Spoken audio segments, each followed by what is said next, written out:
We've seen one of the fastest, largest onset series of famine-like conditions in many decades. Anywhere in the world, largest number of people, sharpest increase of hungry people. This is an entirely man-made disaster. We're in a situation where, regarding displacement, around 1.7 million of Gaza's 2.3 million people have been displaced from their homes, many of them multiple times. So we're in a situation where, for example, on average, most displaced Gazans have had to flee once every month. Now, every time somebody flees, it has to flee from their home. They're in general, they're not able to get to a place of safety. There are areas which are labeled as safe zones, evacuation zones and so on by the Israeli authorities. However, tragically, we've seen repeated examples where people are killed in supposedly safe zones, including our own colleagues. We've lost to date 189 of our UNRWA colleagues in the Gaza Strip since this war began. That is a number without precedent in the history of the United Nations for the death of UN aid workers.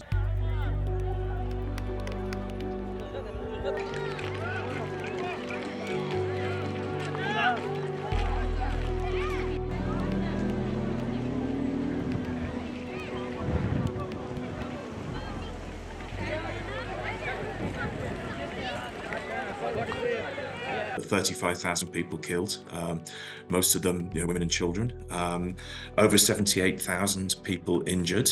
And indeed, UNRWA has transformed its facilities, mostly schools and other facilities in the Gaza Strip, into emergency shelters for displaced people. Now, these are sites which are, the coordinates are known to all parties in the conflict. Under the United Nations flag, they're meant to be protected under international humanitarian law, and yet we've had around 430 internally displaced people killed in our shelters due to strikes on the shelters and other military action, and over 1,400 people injured. So this is why it's a war of superlatives.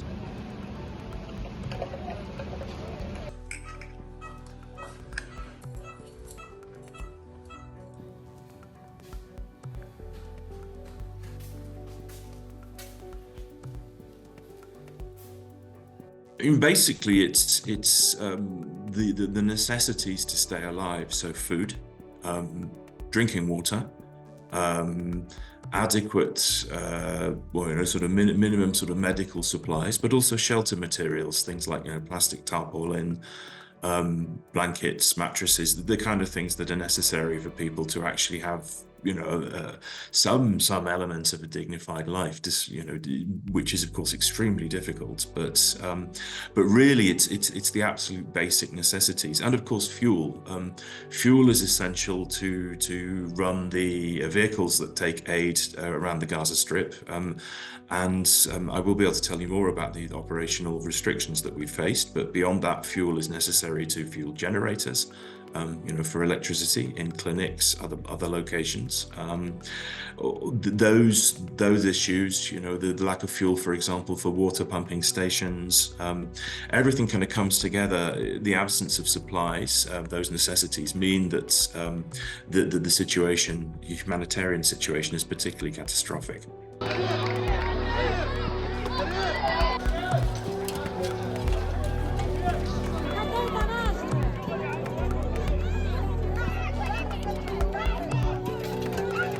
مجاعة يجوا دوك الآن طردونا تكفيش معسكر لك صح ما تكفيناش.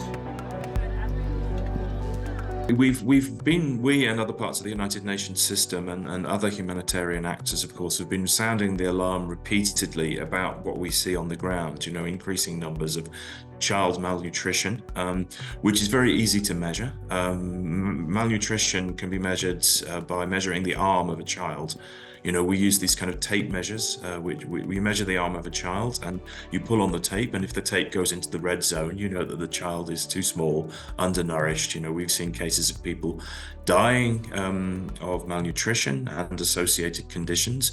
Of course, hunger makes people more vulnerable to other conditions, such as diarrhea, which can be deadly in these circumstances. And because of the lack of adequate drinking water, we're also in a situation where people are facing those kind of risks of waterborne diseases. But regarding the famine warning, we've seen what we would describe as famine-like condition, notably in the north of the Gaza Strip. That would be, the percentage of the population who are clearly malnourished. This kind of data. It's of course extremely difficult in a time of war to get very, very clear data about what's going on. And that's partly because we've sometimes denied the opportunity by the Israeli authorities to do assessment missions on the ground. But we know what we see, we collect the data.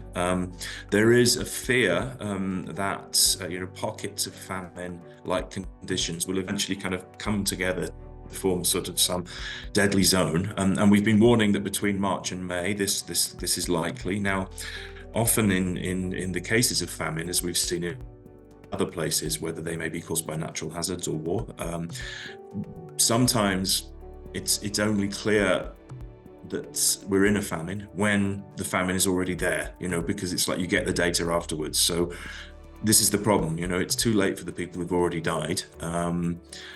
But it may be that you need time to collect the data. We don't declare a famine. Some people have been asking sort of when you're going to declare a famine. The point for us is about dealing with the impacts, alleviating the conditions that the people face now, not about putting a label on something.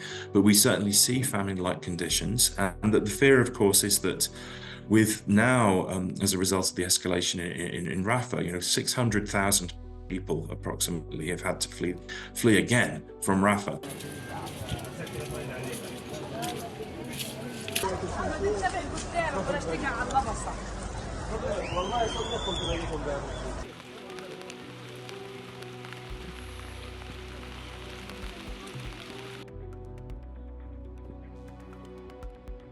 There's two kinds of major risks. There's the risk of waterborne diseases.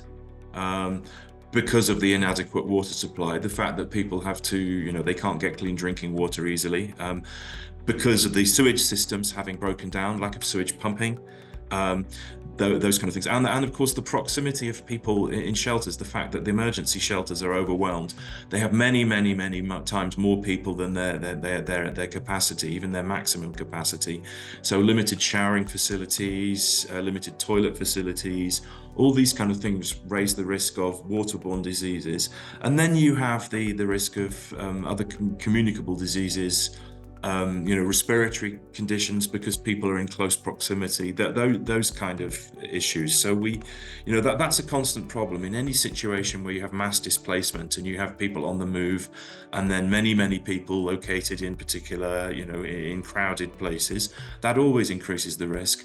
And then, as I mentioned, the issue of people being more vulnerable to medical conditions because of inadequate food. So being undernourished, makes people more vulnerable. These kind of things. The body is less able to cope in these kind of situations. So this is the constant fear that, we will see major outbreaks of the kind of diseases that you face when there are crowded conditions and inadequate clean water supplies.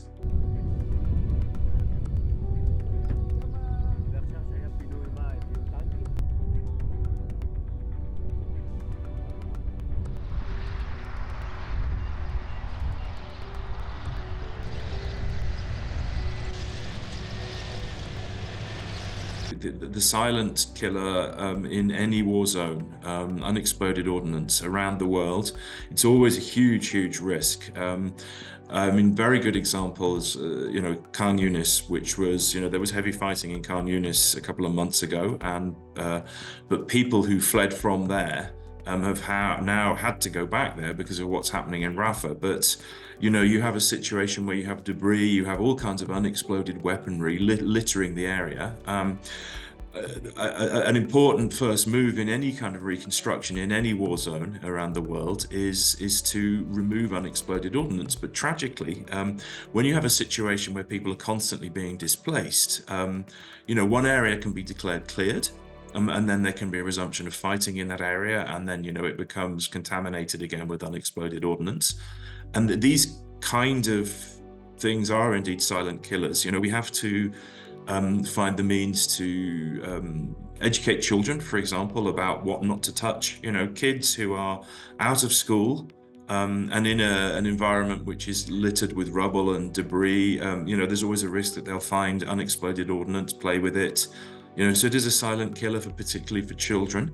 But even, for reconstruction efforts, when people are trying to rebuild, or indeed when people are looking for the bodies of the missing in destroyed buildings, there's always that risk of unexploded ordnance taking more lives.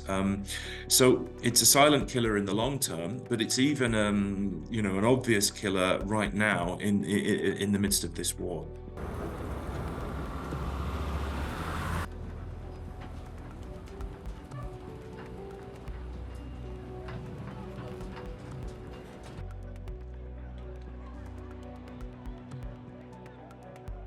An immediate ceasefire is essential. We have a civilian population bearing the brunt of this war. Huge death toll, huge numbers of injuries, the long-term damage, the trauma on the population. So we need an immediate ceasefire in order to be able to save lives. We also need to be able to scale up massively the humanitarian operation in order to meet the needs of the affected population of the Gaza Strip. So people need to basically be made safe from this war, but they also need to be adequately fed. They need to have adequate drinking water, medical supplies. Now, the issue of the aid operation has, as I mentioned in a previous answer, we've been unable to get adequate amount of aids into the Gaza Strip, and some of this has been about restrictions placed by the Israeli authorities, inspections on goods entering the Gaza Strip, limited operating hours on the crossings, all kinds of issues. But then another issue has been moving aid around the Gaza Strip to all areas of need. In March, at the end of March, the Israeli authorities informed the UN that UNRWA would no longer be permitted to bring aid to the north of the Gaza Strip. And the north, of course, was the epicenter of the crisis because it was the area that was the most isolated from the beginning. That meant effectively depriving hundreds of thousands of people of the necessary aid, because we're the largest humanitarian agency operating in the Gaza Strip. There have also been issues of moving in and around the Gaza Strip because of the risks posed to our drivers, for example, total breakdown in law and order. So, war, combat operations, those are some issues, but lack of permissions from the Israeli authorities, the situation on the ground generally means that it's not been possible to adequately meet the needs of all people across the Gaza Strip. And then, of course, the escalation in Rafah has made the operation even more complicated, because Rafah was temporary home, if we can describe it that way, to huge numbers of people, around 1.4 million people from the Gaza Strip. So, and this was a place which, the population was around 5-6 times less than that before the start of the war. So you have the multiplication of the population 5 or 6 times, meaning that people are clustered in a very densely populated area, huge numbers of people in an area which is just not big enough for that kind of population, meaning that we had repeatedly warned that any escalation in Rafah would be a catastrophe within the series of catastrophes. So, the message to the international community is, one, there has to be a ceasefire immediately, and that everything must be done to ensure that the aid operation can be adequate to meet the needs of the people who are in desperate situation on the ground.